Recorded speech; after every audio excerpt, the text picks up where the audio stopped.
So good afternoon, guys. Welcome to Appalachia's Homestead. Welcome back to the channel. There's going to be a little bit of a delay on this video. We are busy as bees like you are, and I wanted to come to you this afternoon and talk about some of the things that we are seeing. And I started out this video with clips of us working this morning, and I did a lot of thinking today about all of the things that are going on, which, by the way, welcome back to the channel. Welcome back. If you're here for the first time, thank you for stopping in. I hope that you stick around and subscribe and hang out with us. This is the best community, honestly, out there. And we aim to help each other, okay? We've got each other's backs, and we hope to help each other because, folks, laws and mercy. Here it is again, another day. What topic should we talk about? I mean, do you want to talk about, you know, folks responding to what's going to be happening on Monday in terms of the eclipse? Okay, we can talk about that. You want to talk about the skyrocketing prices? Well, in my opinion, I mean, look at gold. I'm going to call it that. It's just up and up and up and away and continuing to go up. Do you want to talk about, what happened today? Was there an earthquake? No way. Yep. Should we talk about how we need to be continuously supporting each other and praying because the world is crazy? How about those jobs numbers?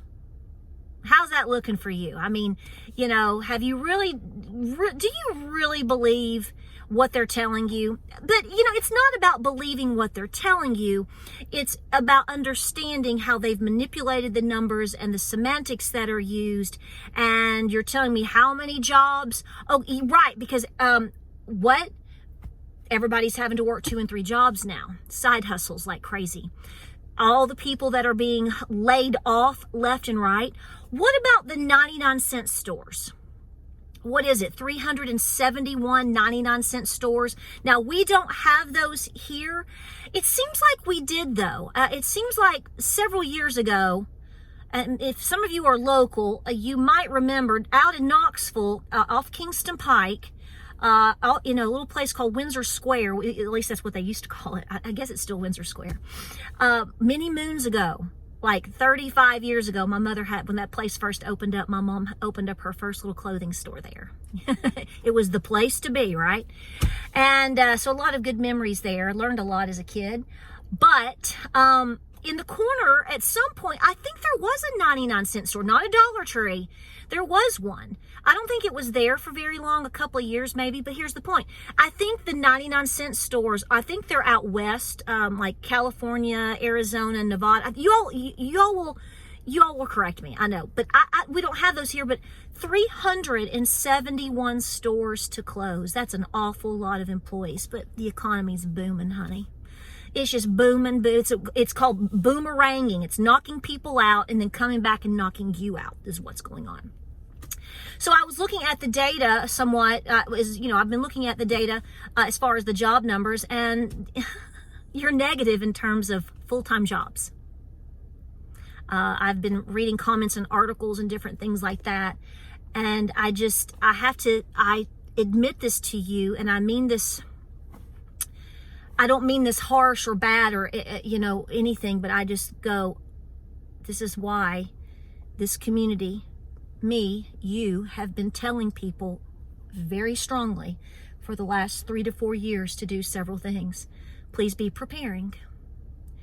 Please change your lifestyle. Please sock away a nest egg. Please get out of debt. This doesn't happen anymore. But I cannot begin to tell you how many people, when I really started talking about, please get out of debt, please get out of debt, please get out of debt. And around 2021, that's when I really started zoning in on that, because all the things that you're seeing and feeling and anticipating or experiencing, many of you, just like me, it's something that we knew would happen one day, and we needed to prepare for that, because preparations and to properly prepare for a doomsday scenario, which a job loss for people is that, can take years to prepare for.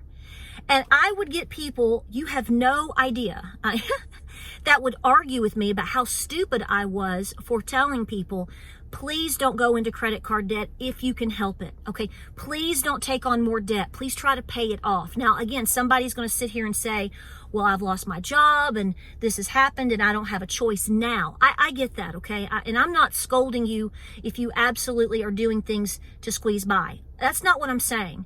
But in 2021, people didn't believe that a lot of the things that we are seeing, that you're being lied to about, and the things that are obviously happening, they just thought we were all Looney Tunes. And I think they're finding out the hard way. And honestly, I know somewhere somebody's going to say that people like you or people like me are going, you're just rubbing it in. No, it breaks my heart, because I think we've all been anticipating watching this start to happen. It doesn't matter fundamentally to me if they raise rates or cut rates. In terms of, listen to me, don't take me out of context, in terms of whether it's going to help the middle class, upper middle class, lower class, whatever, as far as economics. Everyone is so in the hole and is paying so much and has depleted so much of themselves that what's that going to do? Now, it affects obviously the economy or inflation and things like that. That does have an impact. I'm not arguing that, but I'm just saying it's like, oh, okay, so you cut this or not? People can't buy houses. People can't afford rent. And we can speak from this in first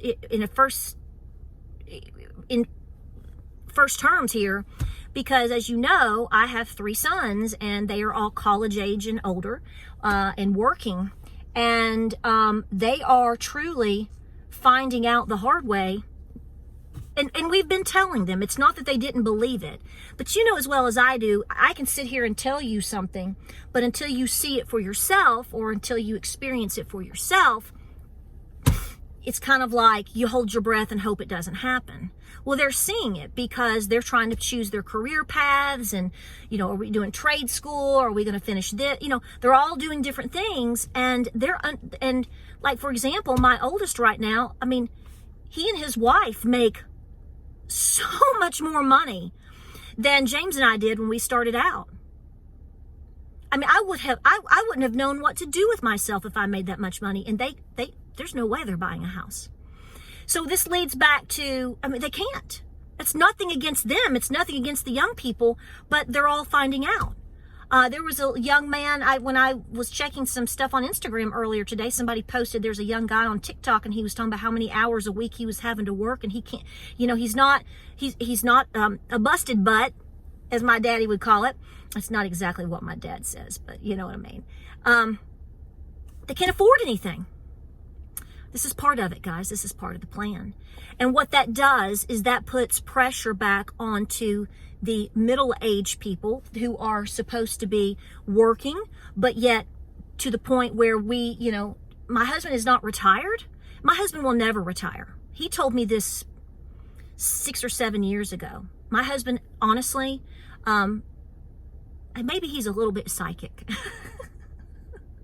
because he said, I will never retire. He said, I will work until I can't work anymore. He said, because nobody's going to be able to afford to. And he was right. He was right. So my point is you have folks my age, middle age and older, who would like to retire soon. It's sort of can we do it? Can we not? No, we're not going to be able to retire. It's not in the cards, because not only are we getting pinched like you so badly, but now we have to consider what we're doing, because we're probably going to have to be helping our sons. Now they're going to work. Now I'm not telling you to fund your children if they don't work, but I'm just saying that's what families do. And this is why I've talked about in recent videos and over several times over the last 2 years, multi-generational living.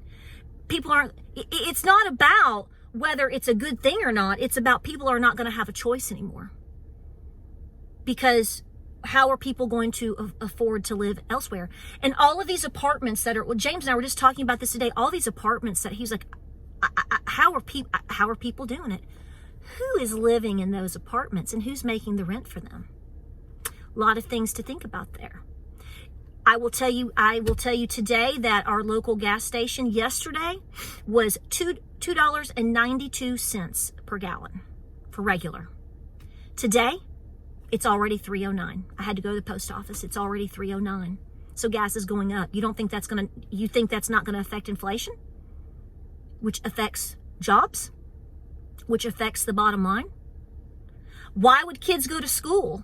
Why would young people go to school and be educated and be smart and get that good job when you have people they tried to raise the minimum wage to $20 an hour. Now, it didn't pass here in Tennessee, but they're probably going to try again. But look what's happening in California. Places are just closing their doors. There was one of those fast food joints closing their doors. But here's the point. So it's kind of like this. Why would I bother going into school debt? Why would I bother wasting my years, quote, quote, to get a better education or to do anything if I can just go work at McDonald's and make $20 an hour?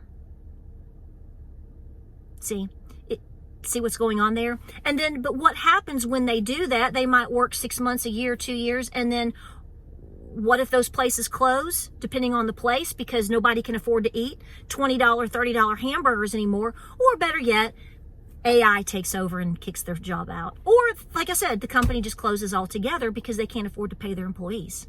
We're in a vicious cycle, folks. We're in a vicious, vicious cycle, and I hope you see where it's coming from. We need to change things because the middle class, you, are being pushed face down in the mud. When they tell you that the economy is booming and the economy is doing whatever, you have to ask yourself, who is saying that and who are they speaking for? Pretty much 1 to 2% of the entire population, because the rest of us are getting kicked in the mud, being kicked down in the mud. Because what's happening is the people that say have really worked hard all of their lives. all of their life, and they've paid their house off years ago. They were very modest and frugal. They kept in with the humble pie, right? And they kept doing all the right things. Well, here these people are my age and older, most likely, my parents' age, my Nana's age, and guess what? They're sitting around and watching their children and grandchildren and great-grandchildren suffer. I mean, what's it going to take? So overall, there's so much to talk about. One video is not going to cut it, but what does it come down to?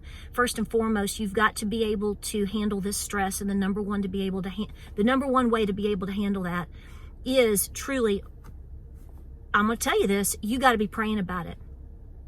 Because when we talk to God about these things, we go into a very humble, submissive state in terms of saying, I am surrendering to this.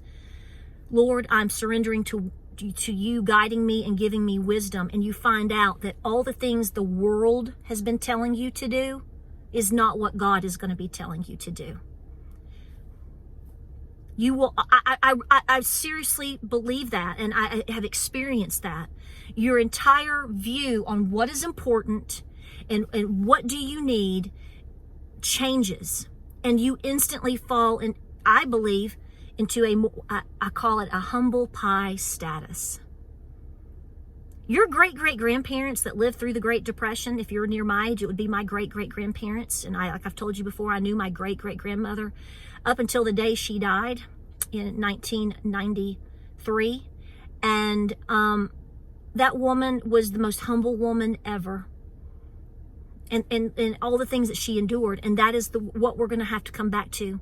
I know people want quick and easy solutions to ease their burdens, but folks, I'm just not sure any of us are going to get there anymore. We have to work harder, and nobody wants to hear that either.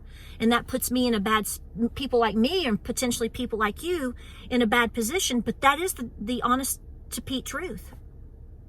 It is going to take humble pie and beans and rice to get through what we are experiencing. I do believe if the true numbers were in front of our face, like so many of you are so aware of, you guys are so wicked smart. You're just wicked smart.